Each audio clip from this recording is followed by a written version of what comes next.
So they started looking into...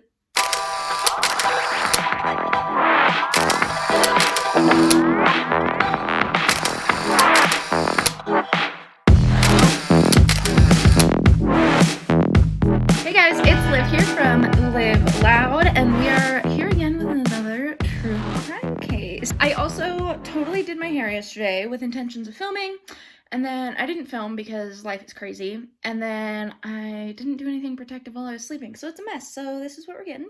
Follow me on Instagram. It's the same as here, LiveLoud72, if you want to see more makeup content and be alerted when I post. You can also hit subscribe and hit the bell for notifications down below. I would love for you to come and hang out and talk about some creepy, weird, criminal things. And that's all for today. So I guess we will get started on the tragic case of Jessie Valencia. So at the time of his death, Jessie Valencia was a 23-year-old college student at the University of Missouri. He was doing really well there, and he was described as the kind of guy who was just bubbly and out there, life of the party, big personality. To know him was to love him. He was found on the afternoon of June 5th, 2004 in a lawn area near the University of Missouri, just a block from his apartment. Jessie had no defensive wounds. His throat, unfortunately, had been slit, and it was so violent that it had nearly decapitated him and nicked his spine. So even with no defensive wounds, he had bruising on the sternum area, which is the front of your chest, and on his spine, which was also really weird, and it took them a while to figure out where that bruising could have come from. And in questioning his friends and kind of trying to figure out what was going on, nobody could figure out why anybody would even want to hurt Jessie, let alone kill him. So, next logical step, the police searched his apartment, and they did not really find anything. So he was generally a messier person, but nothing seemed terribly out of place. Nothing too out of the ordinary, but they did find a used condom that was on on top of his trash. So it had to have been one of the more recent things put in the garbage can. So they took this condom and they tested it for DNA evidence. So Jessie had also recently broken up with his boyfriend named Jack. And so Jack was taken down to the station and questioned thoroughly. He seemed absolutely distraught, and he did not have a great alibi, so they kept an eye on him, but he was pretty much ruled out by the way he was acting, his concern for Jessie, all that jazz. So as they continued questioning Jessie's friends, trying to figure out what his last steps were and who might have done this to him, they heard the name Ed McDevitt. Jessie and Ed had just met days before this happened. It was super recent. They very quickly realized they got along and started it was primarily a sexual relationship, but it was one of those relationships that was kind of on its way to something a little bit more serious. Ed and Jessie had been at a party that night and had left around 3 a.m., which was interesting because the coroner had said Jessie probably died between about 3:30 and 5 or 6-ish a.m. Don't know why they couldn't narrow it down even a little bit more, but I'm not a coroner, so that's the information we have. Ed said that he and Jessie had left the party together around 3 a.m. They had walked towards Jessie's apartment, and he basically got Jessie home and then left to his own apartment. He also said he had called Jessie on his walk home to make sure he got home safe. I do the same thing, but if I'm walking somewhere alone in the dark, I am always on the phone with somebody. I am not trying to die. Ed's roommate did corroborate that he saw him got home and that he likely did not leave. And so at this point, after questioning Ed and realizing he had a good alibi, he likely didn't kill Jessie, who came to Jessie's place after 3 a.m. But they didn't really have anything else to go on until the crime lab report came back, which it hadn't yet. And that is when Andy Schumerhorn, it's spelled a little weird, I might put the spelling up here, we're gonna call him Andy. He came forward as somebody who had a friends with benefits relationship with Jessie, and he came forward to police, and he had not seen Jessie that night. He had an alibi, but he had some very interesting information. So Andy said that Jessie had been having a sexual relationship with a Columbia police officer. And Columbia is the city where the University of Missouri is. So this was really confusing because why wasn't this police officer coming forward and saying, hey, I know him incredibly well?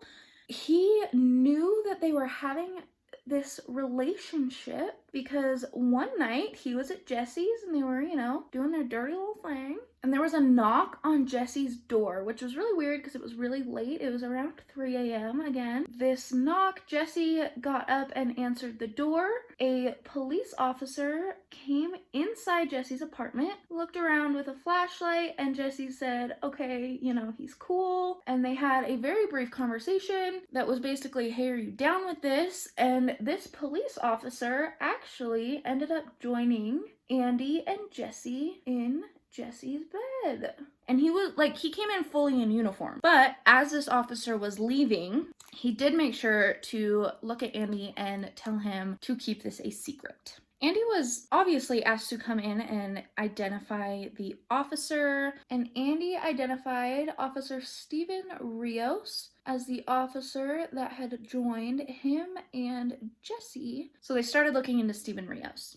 And as they did, they realized that on the day Jessie's body was found, Steven Rios came in for his shift that afternoon like usual. And when he heard that a body had been found, and they kind of had an idea of who it was, he said, oh, I can go and help identify the body. I had given this kid a ticket before. And he had given Jessie a ticket at an unruly party that had the cops called on them. And so he was able to help identify the body, but now he's being identified as somebody who was having a relationship with Jessie. Why wasn't he coming forward and saying so? So as part of the investigation, they had to contact Jessie's mother, which I could not imagine making that call. I could not imagine getting that call. But in speaking to Jessie's mother, they found that Jessie had called her for the night that he was arrested by Rios. And the night he was arrested, apparently Rios was asking him some very interesting and deeply personal questions that really had nothing to do with the arrest or what was going on. He was just kind of being a creep. And then the next day, Rios knocked on Jessie's door and said, oh, I have some more questions. And again, asked some very inappropriate questions of Jessie. They were personal and didn't seem to have anything to do with a citation for being a little rowdy at a party. According to Jessie's mom, who was getting information from Jessie, Rios randomly just showed up at Jessie's apartment between like 3 and 6 a.m. and would just show up and expect sex.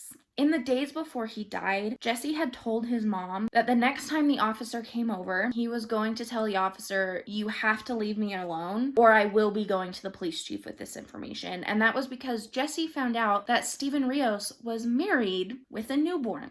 They started to kind of ask some questions to Rios, and Rios said that he had given Jessie a ticket, but had walked away from the encounter and never seen him again. So they called that bluff, and when they did, he backtracked a little bit and was like, yeah, like I knew him, and it was because of this arrest, but it was completely social, and they swiftly called that bluff too. He finally admitted that he did in fact have a sexual relationship with Jessie, but throughout his questioning, the number of times he saw Jessie kind of continually went up. So they asked what had happened the night Jessie had died, and Rios said he got off work at 3 a.m. when he usually did, and that was verifiable. He went to the top of a parking garage and had a few beers with his cop buddies, again was verifiable, and then said that he went home. He got home at around 5:30, 5:45.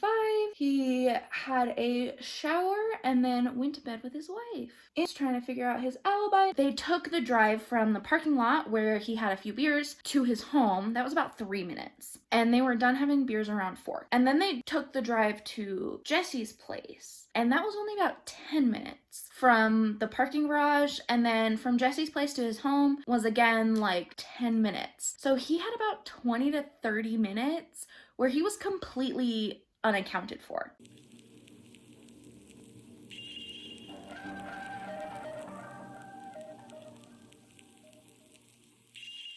After finding out that he had a significant portion of his alibi that was mostly unaccounted for, they again couldn't really prove anything. They couldn't prove where he went or what he may have done until crime lab information came back. So Oxygen did a documentary on this case where they talked to some coworkers of Steven Rios. It was just really interesting to think, like, how bad you don't want it to be your friend. Steven Rios felt so emboldened and so entitled to Jessie because of his job, to kind of see that dynamic and why he thought because of his position he was able to do this to Jessie. As far as anybody knows, Jessie never really consented to any of this. Rios would just kind of show up at his place and expect Jessie to be there and want to have a sexual relationship with him. According to Jessie's friends, it was never something that was asked by Rios. It was just kind of assumed. And a large part of that was because Jessie had this citation, and he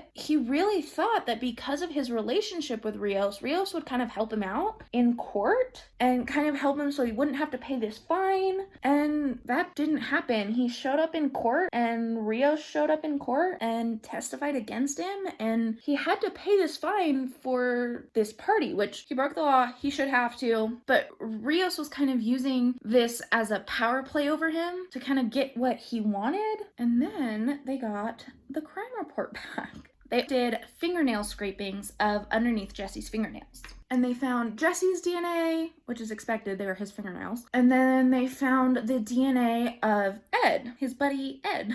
And Ed had said,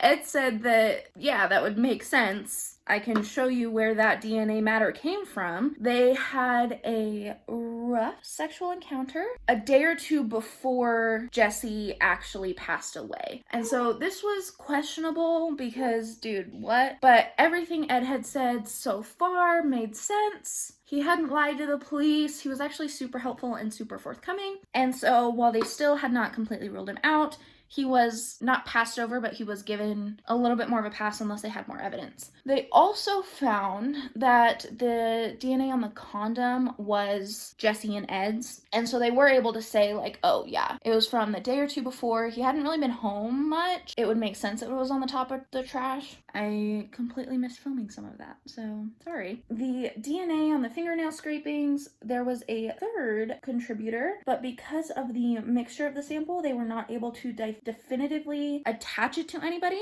But there was a 1 in 7 or 8 chance that you pulled someone off the street and they matched, which honestly is not that great. But what are the chances that somebody who's been hiding a relationship with Jessie and was having some issues with him is gonna match?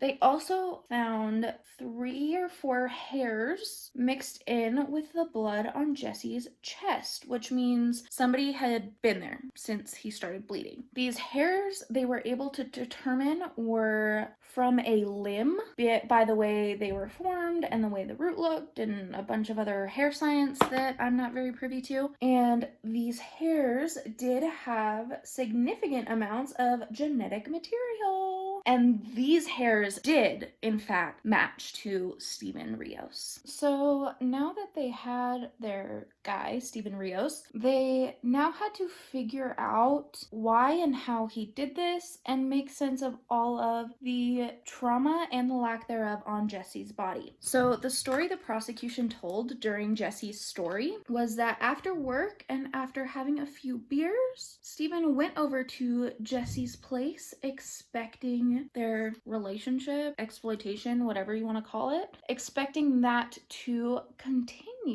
and expecting Jessie to just be down. Jessie was not down and likely threatened to come forward to the chief that Rios had been doing this. They had an argument that ended in Jessie leaving in just his boxer shorts. Again, it was 3 o'clock in the morning. He was probably sleeping. Jessie leaving in just his boxer shorts and Rios following, still arguing, and and the weird bruising on Jessie's chest could be proven to come from a restraint hold that the police force uses that, if done wrong, will render a victim unconscious. And I say victim here because if it's done wrong, I work somewhere where I have to do holds with clients and you get prosecuted if you do them wrong. Should not be any different for the police, but we digress. If done wrong, the victim will be rendered unconscious in about 5 to 8 seconds, and there will be bruising